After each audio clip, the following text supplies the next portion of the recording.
जैसा कि मैंने वादा किया था कि द लीजेंड ऑफ हनुमाना की जो भी डायलॉग्स मुझे पसंद आएगी उस पर मैं वीडियोस जरूर बनाऊंगा। मैंने इस वेब सीरीज के कुल 19 डायलॉग्स लिखे हैं। वो सारे डायलॉग्स तो इस वीडियो में पूरे नहीं होंगे, तो इस वीडियो में मैं 10 डायलॉग्स के बारे में बताऊंगा और उस डायलॉग से आप क्या सीख सकते हैं वो आपको बताने का प्रयास करेंगे। सबसे पहला डायलॉग जो मुझे काफी जबरदस्त लगा, बाली ने सुग्रीव को साम्राज्य से निष्कासित कर दिया है। वो दर दर भटक रहे हैं, वो कहाँ ठिकाना लें उनको पता ही नहीं चल रहा है।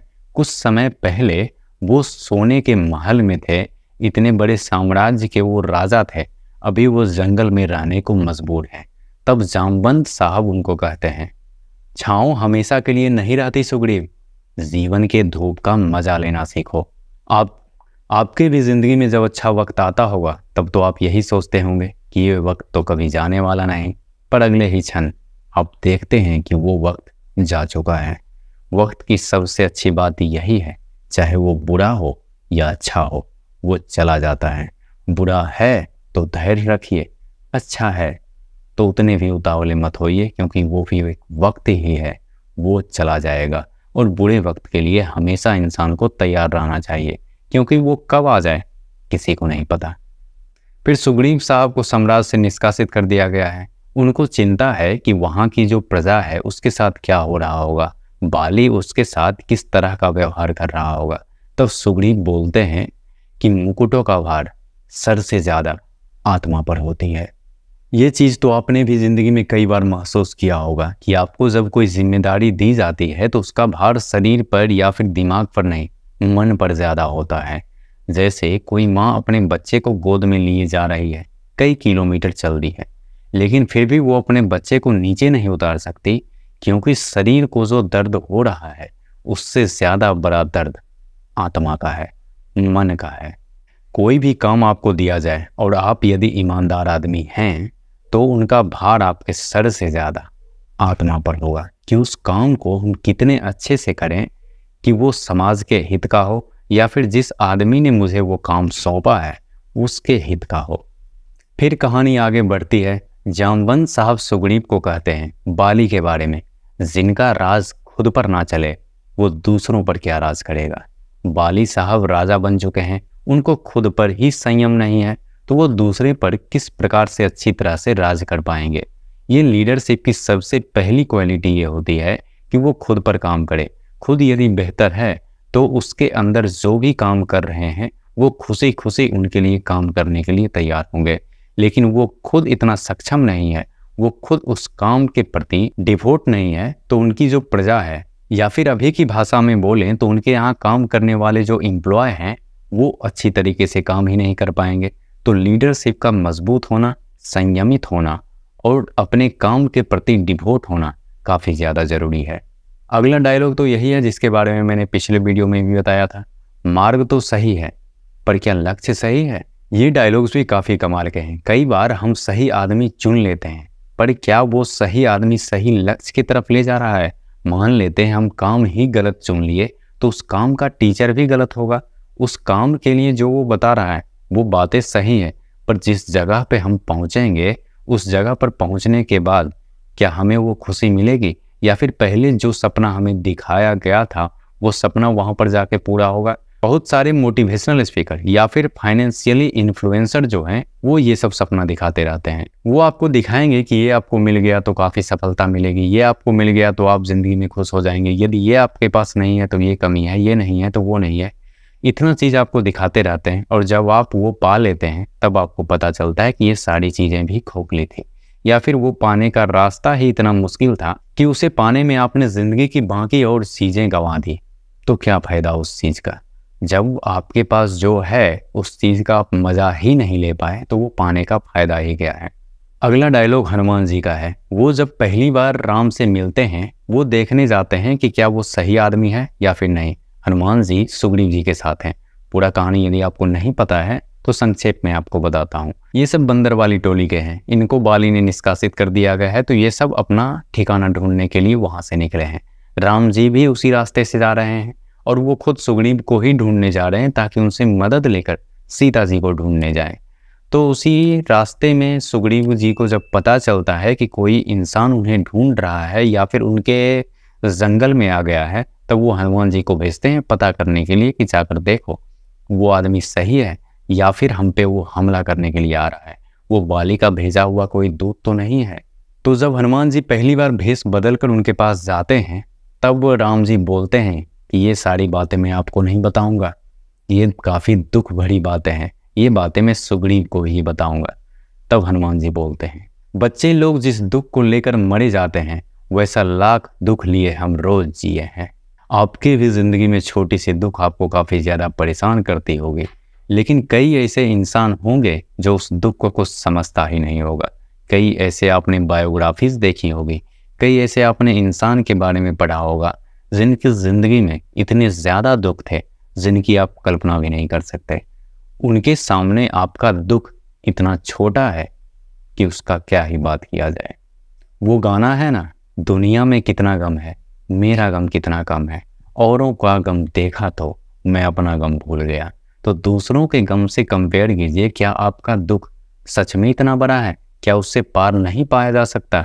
इसीलिए बहुत सारे अच्छे लोग आपको मोटिवेशनल या फिर बायोग्राफीज मूवी देखने को सजेस्ट करते हैं, कोई अच्छी डॉक्यूमेंट्री देखने का सजेशन देते हैं, ताकि आप उनकी लाइफ से इंस्पायर हो पाएं और अपने दुख से कंपेयर कर पाएं, क्या सच में इतनी रुकावटें हैं जितनी रुकावटें मांझी साहब के पास थी पहाड़ तोड़ते वक्त?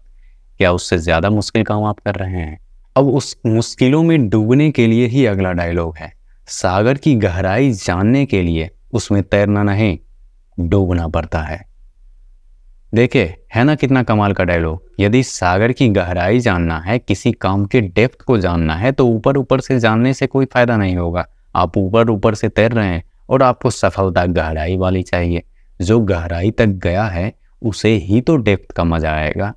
और ये भी सच है, यदि आप एकाएक गहराई में जाने का सोचेंगे फिर तो आपका दिमाग भी चौक होगा, आपका बॉडी उतने प्रेशर को बर्दाश्त ही नहीं कर पाएगा। तो धीरे धीरे गहराई में जाते रहना चाहिए और उसकी गहराई का पता करते रहना चाहिए। यदि आप ऊपर में ही हर चीज़ को ढूंढते रहेंगे, सही दिशा में जाएंगे ही नहीं, तो आपको सफलता कैसे मिल सकती है। अगला डायलॉग आता है, जब हनुमान जी राम जी से मिल लेते हैं, उसके बाद लौटकर वो सुग्रीव जी के पास आते हैं और वो कहते हैं कि वो आदमी सही है, उसमें मुझे कोई कमी नहीं लगी, वो काफ़ी अच्छे आदमी हैं, वो यहाँ आएंगे, वो उनको कुछ मदद चाहिए तो आप कर दीजिए। तो हनुमान जी उम्र में काफ़ी छोटे होते हैं अपने ग्रुप में, तो उनके साथ जो काम कर रहे होते हैं वो सब इनसे जलते हैं क्योंकि इनमें काफ़ी ताकत है और ये समर्पित हैं सुग्रीव जी के प्रति। तो सुग्रीव जी भी इनसे विशेष स्नेह रखते हैं, जिसके कारण सभी लोग इनसे जलते रहते हैं। तब वो इनको बोलते हैं, इसे मैं जवानी की नादानी कहूँ या फिर दुनियादारी से दूरी। कई बातें होती हैं ना जो कम उम्र में यदि बोल दी जाए या फिर कर दी जाए तो आपसे जो बड़े हैं उनको ये बात पचती ही नहीं। वो बोलते हैं मैं बड़ा हूँ, मुझे पता है क्या सही है, लेकिन कई बार आप भी सही होते हैं और कई बार ऐसा भी होता है कि आपको दुनियादारी का पता नहीं, आप खुद जो सोचते हैं आपको लगता है कि वही सही है। तो इस वक्त हनुमान जी ने जो सोचा वो सही है या फिर नहीं है, वो तो वक्त के साथ पता चलेगा। ये बात अलग है कि हमें पहले से पता है आगे राम जी हैं तो वो सही ही होंगे, लेकिन एक बार में किसी भी इंसान पर भरोसा कर लेना, उसे अपने घर में बुला लेना, वो किस हद तक सही है वो आप अपनी ज़िंदगी से सीख चुके होंगे अब तक। और फिर जब राम जी मदद मांगने के लिए आते हैं सुग्रीव जी के पास, उस वक्त सुग्रीव के टीम से एक आदमी कहता है, धरती का पौधा पहाड़ के वृक्ष से हाथ मिलाने की कोशिश नहीं करता। बात ये कुछ हद तक सही है, पर वो राम जी को कम आंक रहे हैं। यहाँ वो राम जी को कम आंक रहे हैं, पर कई बार जिंदगी में ये बात सच होती है। आपकी क्षमता कहीं पहुँचने की नहीं होती है और आप चाहते हैं कि वो आदमी हमें मदद करे, लेकिन कई बार वो मदद नहीं करना चाहता, तो आपको लगता है वो थोड़ा घमंडी हो गया है, उसे थोड़ी सी सफलता क्या मिल गई, वो हमें भूल ही गया है। पर बात ऐसी नहीं होती है। आपको उस लेवल पर जाकर मदद चाहिए तो आपको उस लेवल का बनना होगा। हर आदमी आपसे नहीं मिलने के लिए तैयार है, वो भी तो अपने लेवल से मिलेगा। वो क्यों अपने नीचे वालों से मिले? आप मिलते हैं अपने नीचे वालों से, आप मदद करते हैं अपने जूनियरों को। जब आप नहीं करते तो वो कैसे करेंगे? तो आप पहले उस लेवल पर जाएं जहां पर आप उनसे बात कर सकें। खान सर वाले वीडियो में आप कई बार देखे होंगे, वो बोलते हैं कि पहले सरकारी नौकरी लो फिर इस स्टेज पर आना। इस स्टेज पर आने की एक पात्रता है, यदि आप वो पूरा नहीं करते तो वो स्टेज भी आपका नहीं है। अगला डायलॉग भी काफ़ी कमाल का है और जीवन में यदि आप उतार लें तो काफ़ी आगे जाने वाले हैं। अभिमान को अहंकार बनते समय नहीं लगता, इसीलिए शक्ति पर संयम रखना ज़रूरी है। थोड़ी भी सफलता या फिर थोड़ी भी शक्ति या फिर थोड़ा भी पैसा आपके पास आ जाए तो कितना अभिमान आप में आ जाता है, या फिर आप में अभी नहीं आया होगा। हर इंसान को ऐसा लगता है कि हम में तो ये बातें नहीं है, जो ये सब कमियां हैं वो सामने वालों में ही है। तो सामने वालों में ही देखिए, क्या उसमें थोड़ा सा पैसा आने के बाद, या फिर थोड़ा सा शारीरिक शक्ति बढ़ने के बाद, या फिर थोड़ी सी समाज में पहचान बढ़ने के बाद, या फिर थोड़ा सा बड़े लोगों से संपर्क रखने के बाद क्या उसमें अभिमान आया है? सब में आता है। उसी अभिमान पर कंट्रोल किया जाता है अध्यात्म के थ्रू। यदि वो कंट्रोल नहीं है, फिर आज ना कल वो आपको जलाएगा ही, आपको बर्बाद ही करेगा। तो अभिमान को अहंकार बनते समय नहीं लगते, तो शक्ति पे संयम आप जरूर रखिए। अगला डायलॉग जामवंत साहब बोलते हैं। उनको सब लोग कमजोर समझते हैं कि वो बूढ़ा हो गया, वो क्या ही लड़ेगा, खास करके अंगद साहब। तब उनको वो बोलते हैं, इस उम्र में भी मैंने जिद पकड़ी है, बिस्तर नहीं, और आप तो अभी से ही बिस्तर पकड़ लिए हैं। तो ये थे कुल 10 डायलॉग्स जो मैंने इस वेब सीरीज में ऑब्जर्व किए हैं, जिससे मुझे काफ़ी कुछ सीखने को मिला है। अपनी ज़िंदगी को बेहतर करने के लिए इस डायलॉग्स का मैं प्रयोग करूँगा। आपको इस वीडियो से क्या सीखने को मिला है उसके बारे में आप कमेंट में ज़रूर बताएं। और यदि आपने वेब सीरीज अब तक देख ली है तो आपको कौन सा डायलॉग सबसे बेहतर लगा, या फिर इस डायलॉग्स के अलावा आपको कौन सा डायलॉग्स नज़र आया जो काफ़ी ज़रूरी है ज़िंदगी के लिए और काफ़ी अच्छा है, उसके बारे में आप कमेंट में ज़रूर बताएं। बाकी बचे 9 डायलॉग्स के बारे में मैं अगले वीडियो में बताऊंगा। चलिए मिलते हैं अगले वीडियो में, तब तक के लिए गुड बाय। ख्याल रखिए आप सब अपना।